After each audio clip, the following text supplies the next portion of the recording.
네, 안녕하십니까. 기계요소에 대해서 진행을 하겠습니다. 기계요소 설계에 대한 부분을 진행을 하겠습니다. 자, 여기 기계요소에 대한 키워드는 일단 기계요소에 대한 부분, 나사의 종류, 스프링, 브레이크 외에 해당하는 축계요소 등등이 나옵니다. 예, 그 동력 전달 요소 그런 등등이 나옵니다. 자, 진행을 해보죠.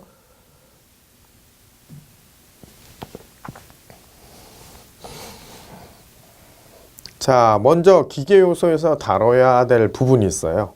기계요소에서는 재료학 부분에서 응력과 변형률에 대한 부분에 대해서 말씀드리겠습니다. 응력과 변형률. 일단 여러분들이 알고 계셔야 될 것은 하중에 따른 분류가 있어요. 하중. 우리가 이제 하중을 어떤 방향으로 작용을 하느냐. 그러니까 하중에 작용하는 방향에 따른 분류. 그래서 인장하중, 압축하중, 전단하중, 휘마중, 비틀림하중 이런 식으로 이제 우리가 구분을 할 수 있죠. 보통 이제 우리가 구분해서 한번 연결을 해서 봐야 할 것은 인장하중과 압축하중에 대한 부분이에요. 요 두 개는 지금 보통 우리가 어떤 단면되는 재료가 있다면 이렇게 잡아당기는 것을 인장하중. 그 다음에 압축하중은 실제 물체에 대해서 압축을 해서 테스트를 하는 방법이죠. 그래서 보통 요 인장하중과 압축하중에 해당하는 그 응력에 해당하는 부분은 하중에 해당하는 부분을 우리가 구분할 때 단면에 대해서 수직하다 이렇게 얘기를 합니다. 단면에 대해서 수직하게 작용이 되는 그런 하중이다 이렇게 말씀드릴 수 있어요. 인장하중을 예시로 본다면 우리가 실생활에서 본다면 못을 뽑을 때 못에 작용하는 하중이다 이렇게 보시면 되겠습니다. 예, 이렇게 알고 계시면 되겠고, 그 다음에 하중에 걸리는 속도에 한 분류가 있어요. 보통 이제 정하중하고 동하중이 있는데 정하중하고 동하중에 해당하는 부분에서 정하중은 이제 속도가 매우 느리고 크기가 방향이 일정하다. 즉 여기가 속도가 느리고 크기와 방향이 일정한 하중이다라는 거죠. 그래서 이거는 일종의 정지하고 있는 하중이다 해서 정하중이라고 얘기를 합니다. 그 다음에 동하중은 크기와 방향이 시간에 따라 변화하는 하중이다 해서 우리가 보통 부를 때 정하중과 동하중으로 구분을 합니다. 그러니까 이거는 이제 일단 속도에 의한 분류라고 볼 수 있죠. 속도에 의한 분류. 동하중에는 교본하중, 그 다음에 충격하중, 반복하중. 자, 우리가 정하중이라는 것은 만약에 예를 들어서 건물 내에, 그러니까 우리가 건물을 이제 얘기를 하자면, 집기나 이런 것이 일정하게 눌리는 하중으로 있을 때, 이런 것을 정하중이라고 그러죠. 그러니까 사람을 따지면은 사람은 가만히 그 자리에 있지는 않죠. 그러니까 움직이죠. 그러니까 보통 이것을 동하중이라고 볼 수 있는 거죠. 예, 예시로 봤을 때는 그렇게 우리가 생각을 할 수 있고, 자, 교본하중은 하중의 크기와 방향이 주기적으로 변하는 하중입니다. 충격하중은 순간적으로 격렬하게 하중이 진행이 된다. 그래서 구분을 하셔야 될 게 일단 어느 정도 체크를 해서 외워야 될 건 교본하중은 크기와 방향이 주기적으로 변한다. 그 다음에 충격하중은 격렬하게 작용한다. 순간적으로. 그래서 순간적으로 우리가 충격이라는 것은 어떤 것을 때렸을 때 우리가 이제 충격이라는 어떤 표현을 쓰죠. 천천히 누르는데 이것을 충격이라고 하진 않습니다. 반복 하중이 있어요. 동일한 방향으로 반복해서 작용하는 하중, 이것을 우리가 반복 하중이라고 그러고요. 반복해서 우리가 누르는 하중들이 있죠. 만약에 힘을 가한다든가 당긴다든가 일정하게 계속 일정한 힘을 가지고 있으면 일정하고 그 다음에 주기적으로 계속 움직이는 상태가 있다면 이거는 우리가 반복하중이라고 볼 수가 있습니다. 자, 예제로 한번 보면 가위로 물체를 자르거나 전단기로 철판을 자를 때 절단할 때 생기는 응력은, 자, 응력이 나왔네. 우리가 하중을 얘기하고 있는데요. 자, 여기서는 우리가 응력이라는 부분하고 하중이라는 부분은 사실 동일시해도 됩니다. 여기에서는 이 물체에서 작용하는 반대로 그러니까 반력에 의한, 그러니까 힘에 의해서 대응하는 힘이라고 보시면 되는데, 그래서 우리가 응력이거든요. 대응하는 힘. 근데 이제 하중이라는 것은 물체가 가지고 있는 고유의 힘이죠. 우리가 중력을 이용한, 그러니까 중력에 의해서 눌려지는, 중력에 의해서 느껴지는 무게라고 볼 수 있는데, 이거는 우리가 하중이라고 하지만 이 두 가지가 사실은 거의 같다고 볼 수 있죠. 거의 같은 게 아니라 같다고 볼 수가 있습니다. 그래서 여기에서 예시로 나온 이 내용은 알고 계시고, 요 위에서 얘기하는 내용은 그거죠. 절단할 때 생기는 가장 큰 응력. 절단한다 그러면 절단은 전단이죠. 전단. 그러니까 전단 응력, 전단 응력, 전단 하중. 우리가 전단 하중. 예, 전단 하중. 이런 식으로 구분을 할 수가 있죠. 여기서 지금 보시면은 전단 하중. 보통 이제 재료를 가위로 자르는 려고 하는 것과 같은 하중이라고 보시면 되겠습니다. 그래서 보통 이제 우리가 구분을 하실 때는 하중에 의한 분류는 인장하중, 압축하중, 전단하중, 휘하중, 비틀미하중 이렇게 된다라는 걸 알고 계시고, 여기에서 축에 대해서, 그러니까 예를 들어서 단면에 대해서 수직하게 작용한다 그러면 인장하중과 압축하중을 생각하시면 되고, 전단하중 같은 경우는 가위로 자르는 것 같은 작용을 하는 하중, 그다음에 휘하중은 구부리는 하중, 비틀림은 비틀려고 하는 하중이다. 자, 이제 정리가 되실 겁니다. 자, 이렇게 알고 계시면 되겠고, 하중의 분포에 따른 분류가 있어요. 자, 집중하중과 분포하중이 있습니다. 자, 집중하중은 한 점에 집중해서 작용하는 하중을 우리가 집중하중이라고 그러죠. 한마디로 말해서 여러분들 바늘로 뭔가를 찌를 때, 송곳으로 뭔가를 찌를 때, 이것이 일종의 집중하중에 의한 어떤 파괴나 그다음에 뚫리는 현상이 있는 거죠. 그다음에 분포하중. 이것은 어느 정도 일정한 그 재료가 일정하게 쌓여있다. 책을 여러 권 쌓아놓고 계속 일정하게 하중을 누르고 있다. 우리가 선반이나 책꽂이 같은 데 누르고 있다. 그러면 이거는 일정하게 어떤 재료의 분포가 불균일하지 않는 상태도 있겠지만, 불균일한 상태도 있겠지만, 어느 정도는 일정한 분포가 돼서 누르는 하중이 생길 수 있죠. 분포하중. 자, 이제 개념적인 부분이에요. 지금 여기에서 말씀드린 건 개념적인 부분이라 그 부분에 대해서 체크를 하시면 돼요. 응력. 자, 이제 나왔죠. 스트레스. 자, 응력은 물체 하중을 가하면, 가하면 물체 내부에서 저항력이 생긴다. 그래서 이것을 어떤 식으로 표현을 해야 되냐면 단위 면적당 저항력을 응력이라고 그래요. 그러니까 하중을 보통 우리가 구분을 하자면 시그마는 단위 면적당 하중을 우리가 보통 응력이라고 합니다. 응력에 해당하는 부분이 이제 시그마라고 읽고, 시그마라고 읽죠. 시그마라고 읽고, 단면적에 해당하는 부분은 뭐 A에 해당하는 부분으로 우리가 원통 부분을 하면 원의 단면적, 그다음에 사각형을 하면 사각형의 단면적, 삼각형을 하면 삼각형의 단면적, 이런 식으로 표현을 해야겠죠. 자, 수직응력. 수직응력이라는 것은 아까 제가 잠깐 말씀드렸듯이 수직응력은 단면의 수직 방향으로 작용하는 응력이다. 즉 다시 말해서 인장응력이에요. 인장응력. 인장응력 또는 이렇게 눌리면 압축응력. 인장압축이 보통 우리가 수직응력이라고 보시면 되겠어요. 자, 인장응력 한번 보시죠. 인장하중을 W, 단면적은 A, 미리스퀘어라고 한다면 인장응력은 하면 시그마는 A분의 W. 이런 식으로 우리가 공식을 알 수가 있죠. 일단 공식은 알고 계셔야 됩니다. 시그마는 A분의 W. 자, 단면적에 대해서 수직으로 작용한다. 인장응력. 압축응력. 요거는 이제 컴프레션 스트레스라고 해서 눌릴 거예요. 눌리는데.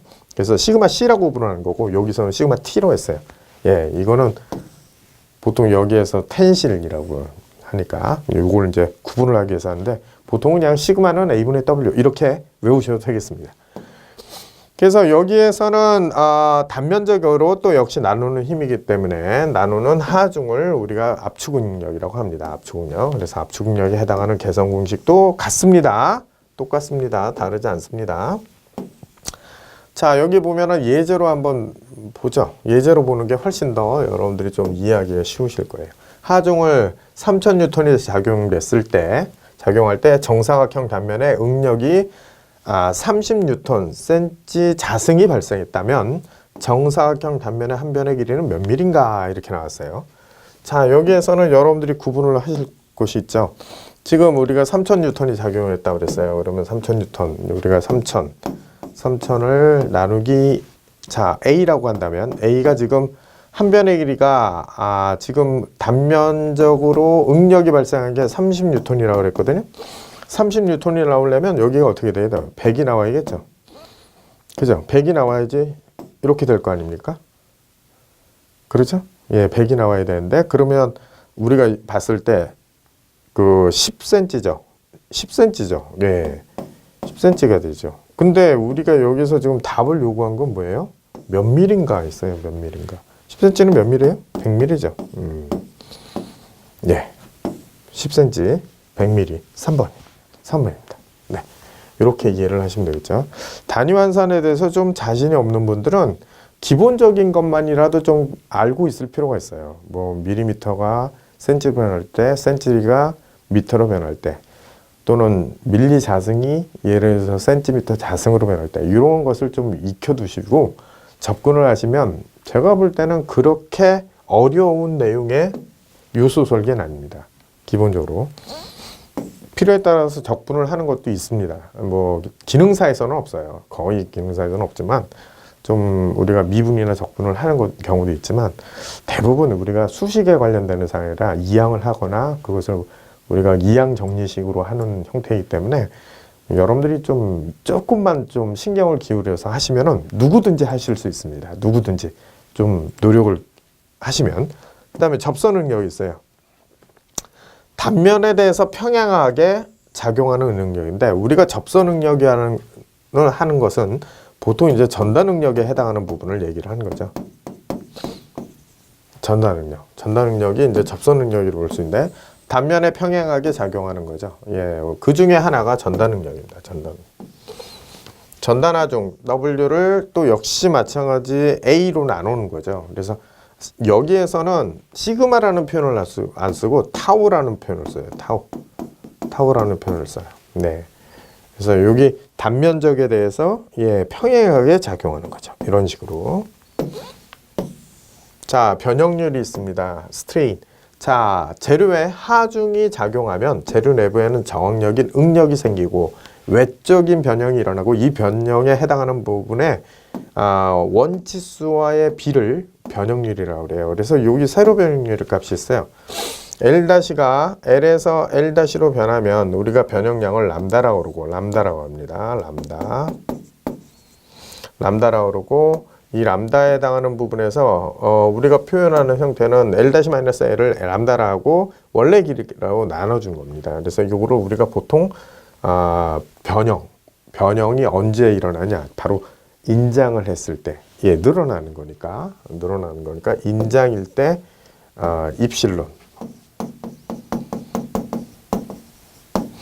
입실론이라는 형태로 해서 우리가 세로 변형률이라고 합니다.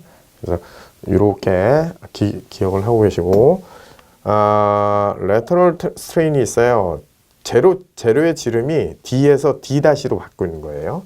바뀐다는 것은 무슨 얘기냐면 D에서 D-로 변해서 변형량이 델타라면 바로 이렇게 우리가 이걸 가로 변형률이라고 그래요. 그래서 여기서는 역시 입실론 내시로 해서 구분을 하고 계시면 되겠습니다. 자, 응력 변형률 선도. 사실은 이제 뒤에 해당하는 부분에서는 조금씩 중요한 부분들이 더 있어요. 있는데 여기서는 간략하게 이제 소개를 하는 겁니다. 자, 응력 변형률 선도. 응력 변형률 선도는 일단 포인트별로 외울 것 이렇게 놨죠.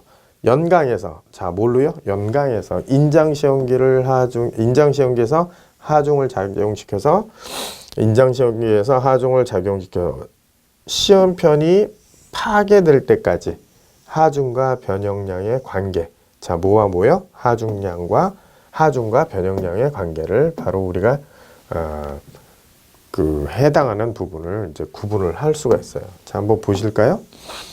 요 그림이에요. 요 그림인데 여기 지금 보시면은 A라는 점. 자, 요것이 이제 우리가 후쿠의 법칙이 적용되는 구간이 나오고 요것은 조금 아까 나왔듯이 연강으로 테스트를 하는 거죠. 보통 이제 우리가 이렇게 생겨 있는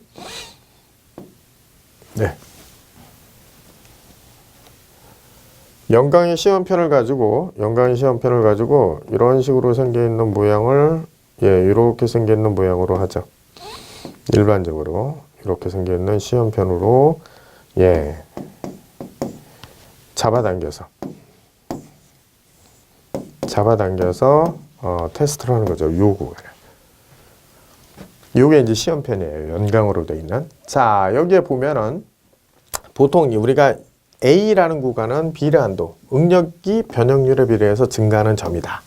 탄성한도 B, 응력을 제거하면 변형이 없어지는 한도를 우리가 탄성한도로 그러고요. 항복점, C하고 D점이 있는데 보통 이제 상항복점, 하항복점이라고 얘기해요. 근데 보통 이제 D점을 얘기하죠. 항복점은 이제 우리가 하항복점을 기준으로 얘기를 많이 합니다.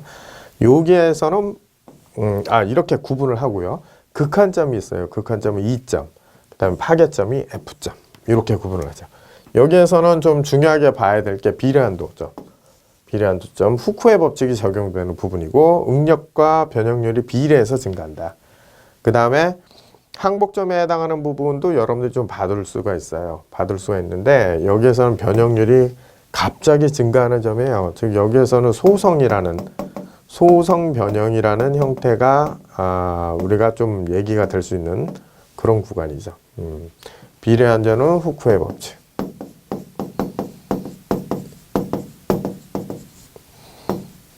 탄성한도에 해당하는 뭐 스프링백이라든가 이런 것들이 있는데 여기에서는 다루지 않겠습니다.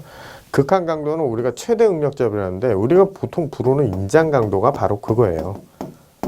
얘가 이 점이라고 보시면 되죠.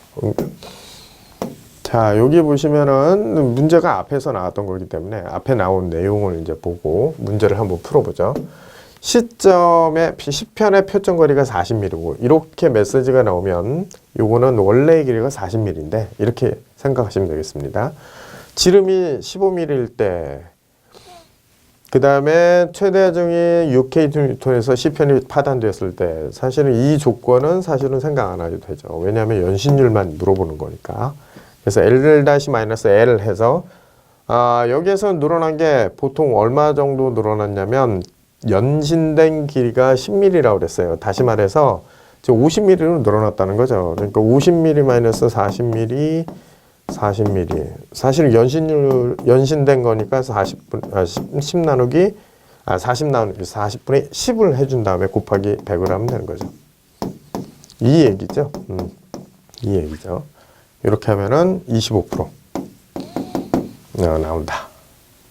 그래서 25%. 네, 보시면 되겠어요.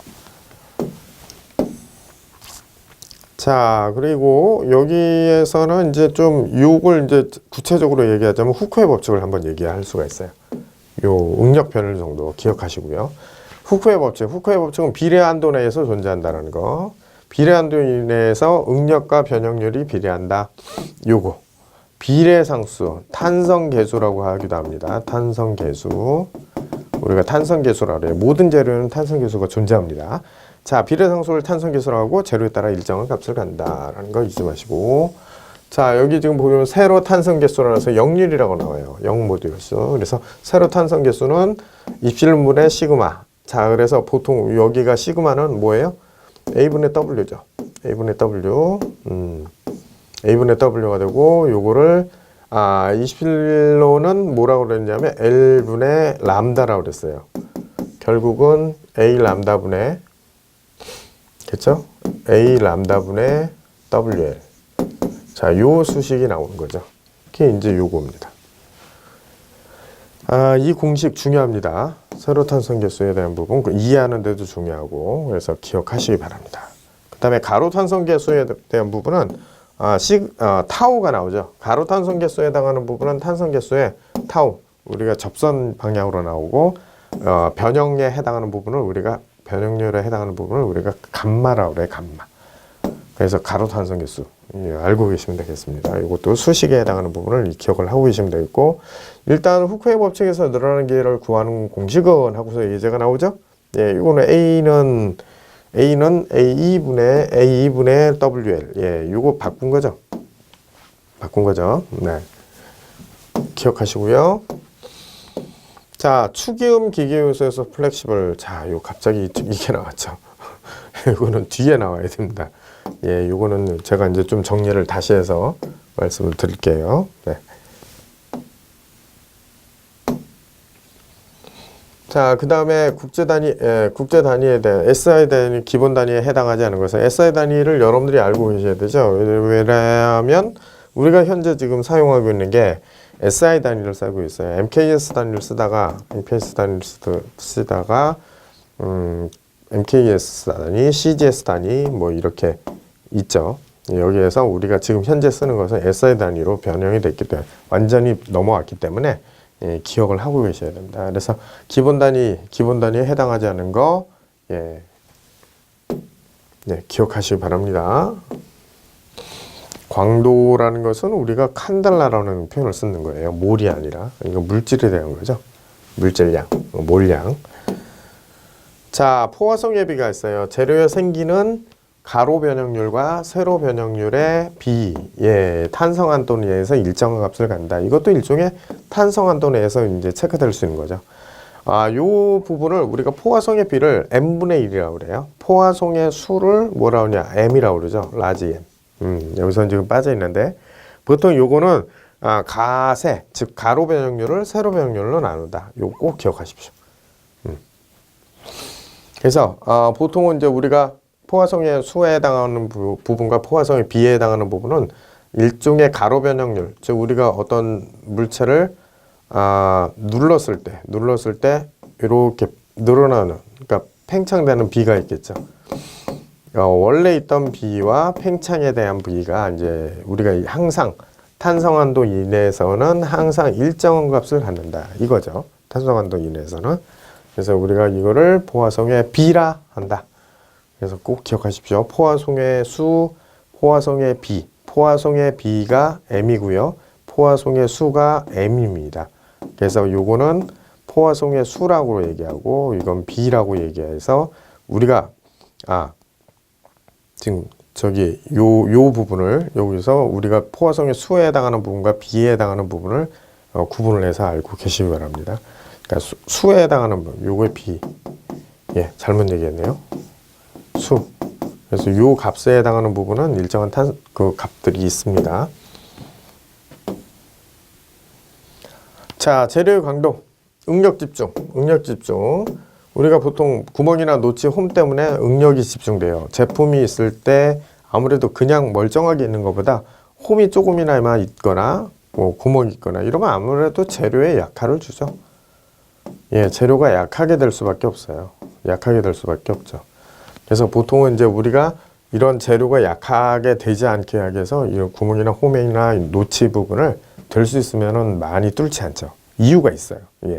아무래도 하중을 가하게 되면 힘이 몰리기 때문에 그래서 하중 응력 집중이라는 표현이 그렇습니다.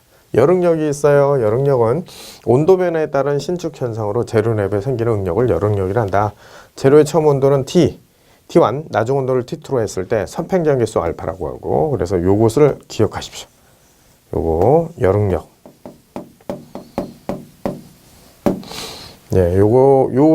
온도 차를 또 델타 T라고 그러죠. 델타 T라고 볼 수 있어요. 스프링 상수값이 나왔는데 요거는 나중에 얘기를 그냥 풀어드려도 되지만 스프링 상수값은 뒤에 가서 얘기를 할게요. 이 문제가 너무 앞으로 와가지고. 자, 필요한도. 필요한도는 크리프 현상에 해당하는 부분이라고 보시면 돼요. 자, 재료의 응력이 점차 감소해서 어느 일정한 값이 도달하면 아무리 반복 횟수를 늘려도 재료는 파괴되지 않는 응력의 한도를 필요한도라고 그래요. 그래서 필요한도, 필요강도 같은 얘기입니다. 강도 같은 얘기예요. 필요한도.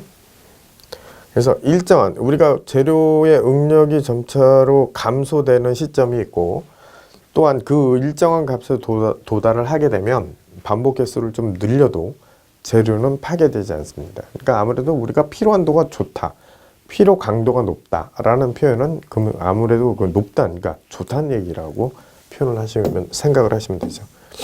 그 다음에 크리프 현상. 크리프도 많이 중요한 부분이에요. 요즘 이제 열에 의해서 작동되는 기계 장치들이 많기 때문에 상당히 많이 체크를 하고 연구를 하는 부분이고, 또 요거에 대해서 테스트를 많이 하죠. 고온에서 하중이 일정하더라도 시간이 지남에 따라서 변형률이 조금씩 증가하는 현상. 즉 다시 말해서 고온에서 하중이 눌리고 있는, 그러니까 어떤 가하고 있던 상태에서 그 하중을 갖다가 제거를 하더라도 제거를 하더라도 일정하거나 제거를 하더라도 그 진행이 조금씩 계속 진행이 되고 있는 상태를 우리가 크리프 현상이라고 부릅니다. 허용응력 안전율. 기계나 구조물을 실제로 사용할 때 각 부분에 생기는 응력을 우리가 사용응력이라고 그래요. 이 부분 많이 중요하거든요. 이에 따라서 재료의 안정성을 고려해서 사용하는 재료에 허용되는 최대 응력을 바로 허용응력이라 한다. 보통은 우리가 허용응력에 해당하는 부분과 사용응력에 해당하는 부분을 같게 두기도 해요. 거의 이렇게 같게 두기도 하지만 보통은 이제 최대로 견딜 수 있는 힘보다는 일단 작은 걸로 도외겠죠. 극한 강도 있는 거고. 그래서 안전율을 구할 때 이렇게 하죠. 극한 강도를 허용 응력으로 나눠준다. 이걸 우리가 안전율이라고 그래요. 물론 여기서는 안전율이니까 곱하기 100이라고 넣어줘야겠죠. 예, 곱하기 100이라고 넣어서 극한 강도를 허용 응력으로 나눈다. 꼭 기억하십시오. 안전율, 예, 극한 강도를 허용 응력으로 나눈다. 같을 때는 사용 응력으로 바뀔 수 있는 것이 허용 응력이다. 같을 수 있으니까요. 기억하십시오.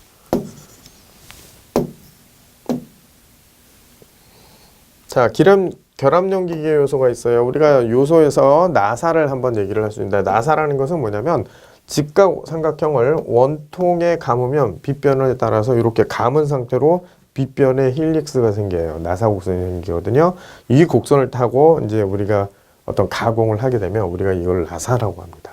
그래서 보통 이제 나사 곡선이 생긴다. 힐릭스라고 그래서 여기 보시면은 파이 D라는 것이 뭐 아실 거고 원주에 해당하는 부분이니까 그래서 전체의 길이값, 즉 다시 말해서 수직으로 올라간 전체의 길이값을 탄젠트 알파는 파이 분의 1 해서 이런 식으로 구분을 한 것이 우리가 보통 나사를 체크할 때 나사의 알파 값을 구할 때 쓰는 거죠. 알파 값. 예, 요거. 자, 나사의 용어를 한번 보죠. 원리는 그거예요. 직각삼각형을 원통에 감아서 표현된 그 곡선을 힐릭스 곡선이라고 나사는 그 홈을 판 것을 나사라 한다. 자, 나사의 용어, 순나사, 암나사. 자, 원통 부분에, 바깥 부분에 있는 것을 우리가 순나사라고 그러죠. 이거는 뭐 모르는 분이 없을 거예요. 네. 그 다음에 암나사는 안쪽 부분에 우리가 보통 표현을 할 때 나사 부분을 구분을 할 때 순나사, 암나사로 표현을 하는데 암수 구분을 하면서 보실 때 호칭은 어떻게 되냐? 요거는 알아야겠죠. 호칭은 순나사 바깥지름으로 하죠. 네, 순나사 바깥지름으로 하죠. 순나사 바깥지름. 요것이 호칭. 나사의 호칭. 그러면 일단 순나사 바깥지름이다. 그리고 이제 왼나사, 오른나사라고 표현을 해요. 왼나사. 그러니까 왼쪽으로 돌려서 잠기면 왼나사, 오른쪽으로 돌려서 잠기면 오른나사. 보통 우리가 볼 수 있는 실생활에서 볼 수 있는 것들이 있죠. 왼나사는 선풍기 날개 부분을 이제 고정할 때 쓰는 그 나사가 있죠. 가운데 부분. 그 다음에 보통 이제 우리가 프로판가스 밸브. 그 다음에 왼나사가 몇 가지가 있는 것들이 또 있어요. 예, 그런 것들이 이제 왼나사로 오고 보통은 이제 오른나사죠. 거의 보면 오른나사로 여러분들이 쉽게 볼펜을 뺐다가 다시 잠가 보면 예, 오른쪽으로 돌려서 잠그죠. 그래서 일단 축방향에서 볼 때 시계 방향으로 돌려서 여기 시계 방향이라는 표현도 되겠지만 사실은 이제 오른쪽으로 돌려서 진행, 즉 다시 말해 잠길 때 기준으로 오른나사냐 왼나사냐 이런 식으로 구분을 한다라는 걸 알고 계시면 되겠어요. 자, 이거는 뭐 전단화 중에 받는 전단 능력 타워를 구하는 식으로 오른 것은 하고서 나왔는데 뭐 이거는 뭐 여러분들 자, 한 줄 나사, 다줄 나사. 나사산에 한 줄인 것은 한 줄 나사, 두 줄인 것은 다줄 나사라고 합니다. 보통 회전수를 적게 하여 빨리 풀거나 빨리 잴 수 있도록 하는 겁니다. 보통은 다줄 나사는. 그러니까 무슨 얘기냐면 보통 줄수라는 것은 고를 파고 나갈 때 이렇게 한 줄을 파고 나가요. 한 줄로 쭉 파서 나가요. 근데 예를 들어서 두 줄 나사가 된다. 그럼 두 줄로 파고 나간다는 거죠. 단 여기서 전제는 뭐예요? 이 간격이 약간씩 벌어진다는 거죠. 아무래도 그러니까 풀리는 것이 빨리 풀리겠죠. 예, 천천히 풀어도 예, 빨리 풀릴 수 있도록 해준 거죠. 그래서 보통 다줄나사다. 그러면 시작하는 골에 해당하는 위치가 2개 이상, 뭐 3개 한 줄 나사는 물론 하나로 시작을 하고요. 이것을 우리가 한 줄 나사, 다줄 나사 이렇게 구분을 해요. 그 다음에 피치와 리드. 보통 이제 서로 인접한 나사산과 나사산의 거리를 피치라고 그러죠. 피치. 요걸 이제 피치라고 그러고, 요걸 피치라고 그러고, 그 다음에 1회전했을 때, 우리가 보통 나사에 해당하는 부분에서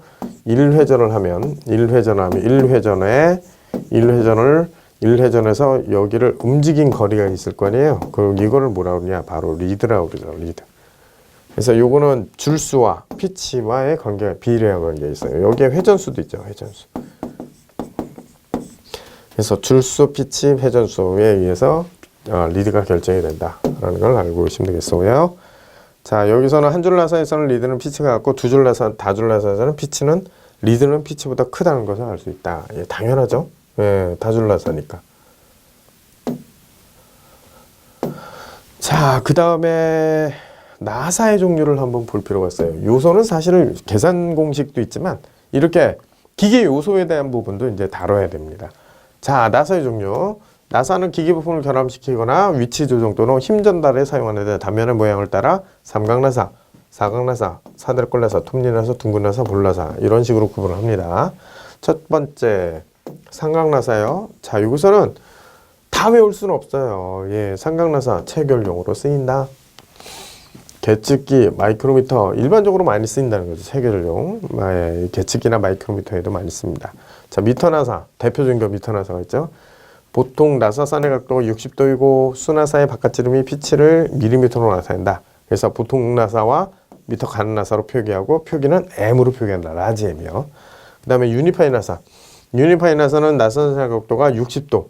자, 60도고 수나사의 바깥지름을 인치로 표기를 하고 피치를 1인치당 나사산의 수로 나타내는 나사를 유니파이 나사, 또 유니파이 보통 또는 유니파이 가는 나사로 한다. 그래서 보통은 미, 영, 캐. 그래서 ABC 나사라고 그래요. 그래서 세 나라에 협정돼서 나온 것이 유니파이 나사입니다. 보통 보면은 우리가 피치를 구할 때, 인치 나사에서는 피치를 구할 때 25.4mm를 산의 수로 나눠주는 거죠. 그러면 피치가 나와요. 이건 당연한 거죠. 그러니까 1인치 안에 25.4mm 안에 나사산이 뭐 몇 개가 있다. 그럼 나사산 수로 나눠주면 당연히 이 피치 값이 나오겠죠. 그죠? 네. 이렇게 구하는 겁니다. 자, 사각나사, 프레스나 나사잭 같은 경우 큰 힘을 전달하는 데 사용하는 나사예요. 하중의 방향이 일정하지 않은 교번 하중을 받을 때도 효과적입니다. 그 다음 사들꼴나사. 자, 에크미 나사 기억하십시오. 제형 나사. 가공이 상당히 사각나사보다도 조금 더 어렵다고 볼 수 있어요. 그러니까 비슷하거든요.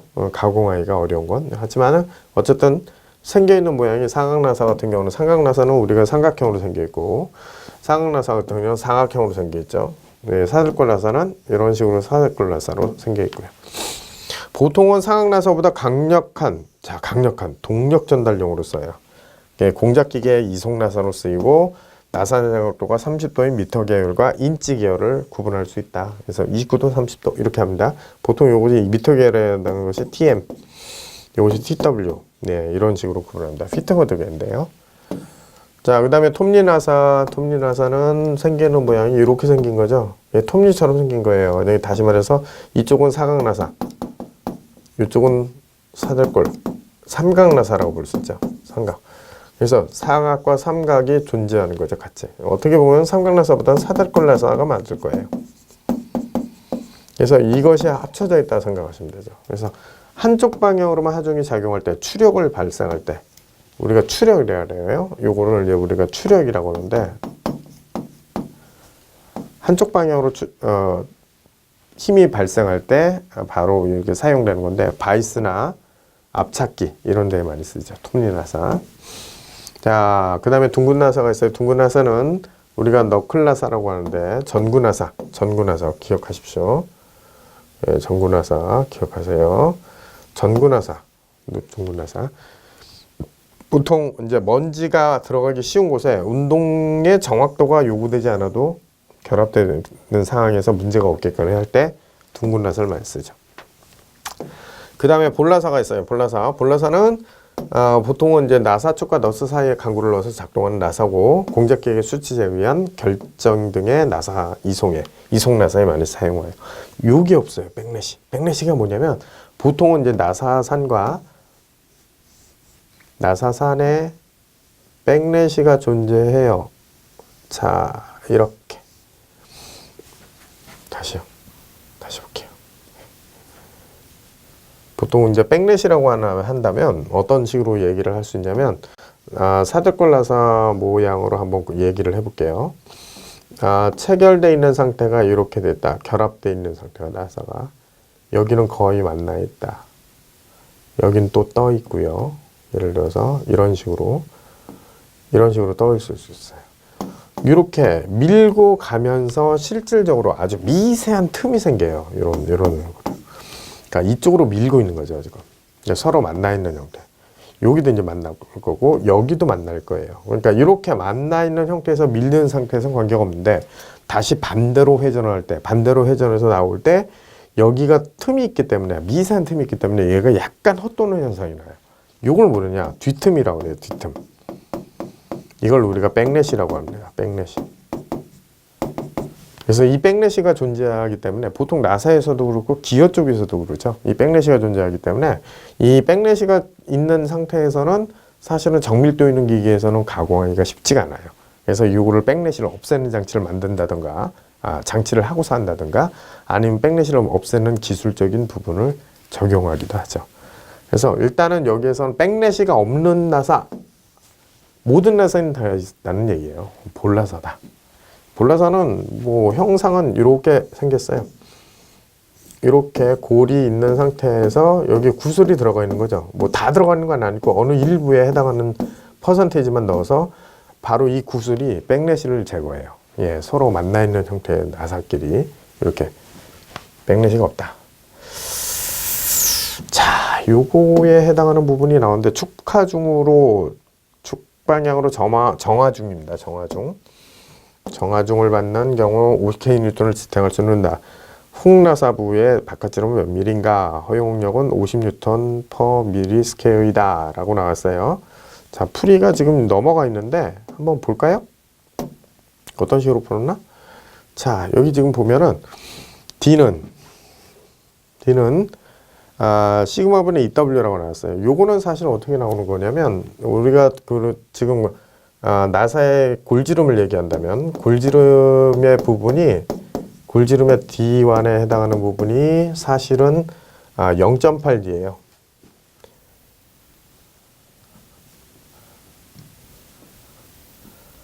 이 골지름에 해당하는 부분이 0.8D입니다. D.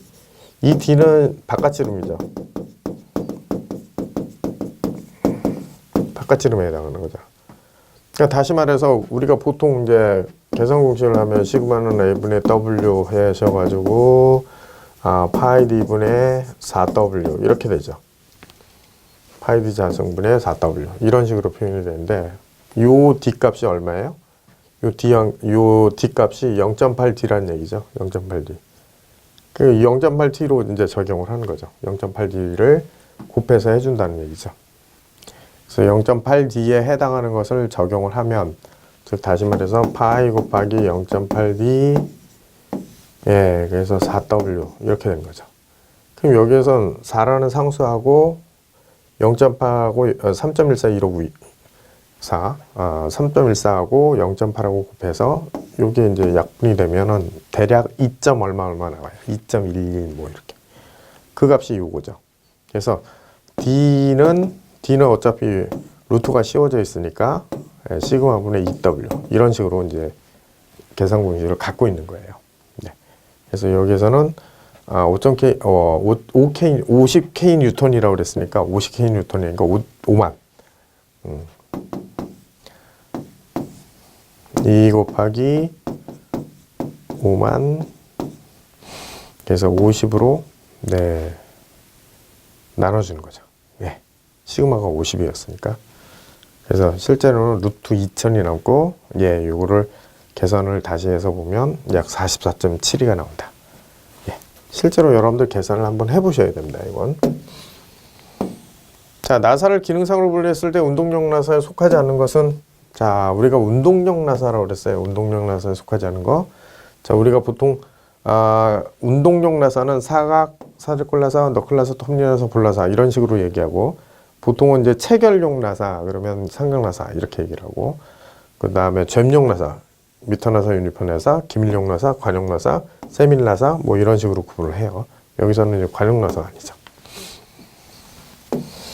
자, 나사의 피치가 일정할 때 리드가 가장 큰 것은 아까 말씀드렸듯이 L은 MP라고 그랬어요. 그래서 여기서는 일단 피치가 일정하다고 그랬고, 리드가 가장 큰 건 출수가 큰 거죠.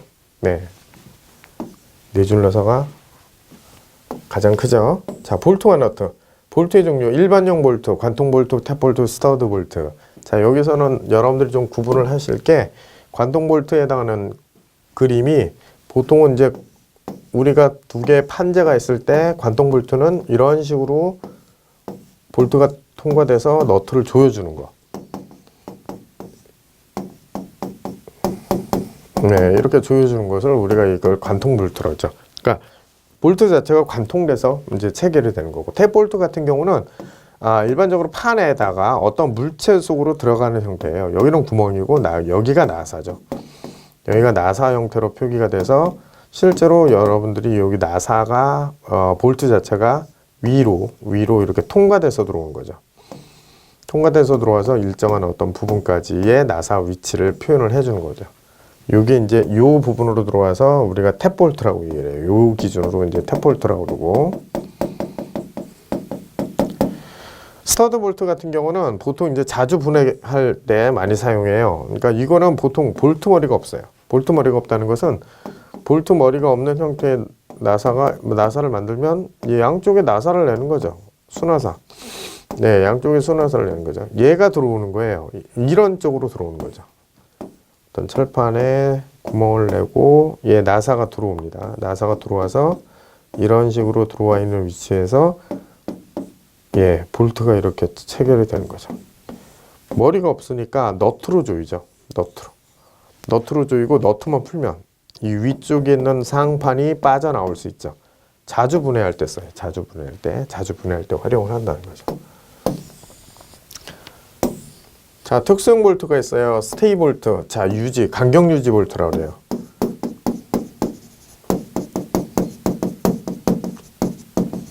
간격 유지 볼트. 네. 그리고 또 구조 자체를 보강하는 데 쓰인다라는 거. 그 다음에 T-볼트.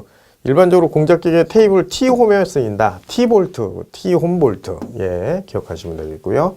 그 다음에 I-볼트. 무거운 물체를 들어올릴 때, 이러한 형태로 생겼죠? 이러한 형태로 생겨서 실제로 이 무거운 형태를 갖다가 이게 들어올릴 때 사용을 하죠. 후크에다 걸어서. 로프나 체인 등의 후크를 거는 데 사용한다. 그 다음에 리모볼트. 리모볼트는 다듬질한 구멍에 미끄럼을 방지하는 볼트다. 진동. 요거는 사실은 진동 방지 볼트라고 볼 수도 있어요. 그래서 끼워 맞춤이 있는 것은 진동이 많은 곳에 이제 사용을 하죠. 끼워 맞춤 볼트.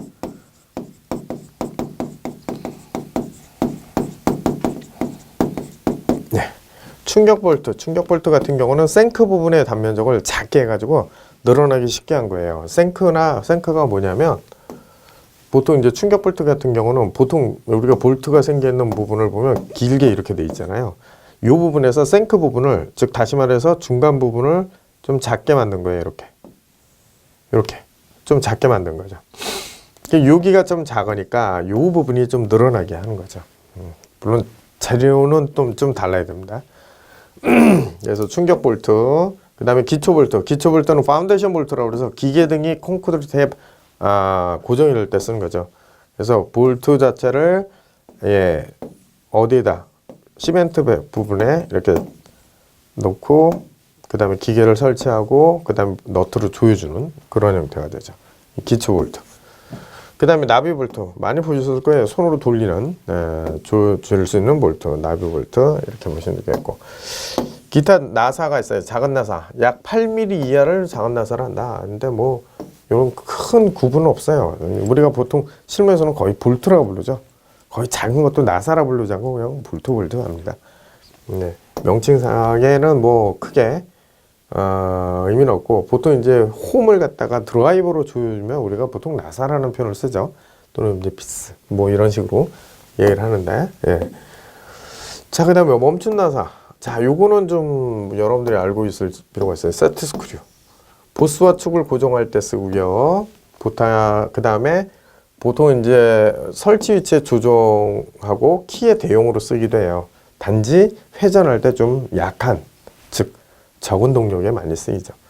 그 다음에 태핑 나사. 태핑 나사는 직접 침의 끝 부분을 드릴처럼, 그러니까 태핑처럼 탭을 내면서 끼워주는 거죠. 얇은 판이나 무른 재료에 앞나사를 만들면서 조인다. 그 다음에 너트의 종류는 육각 너트. 자, 육각 모양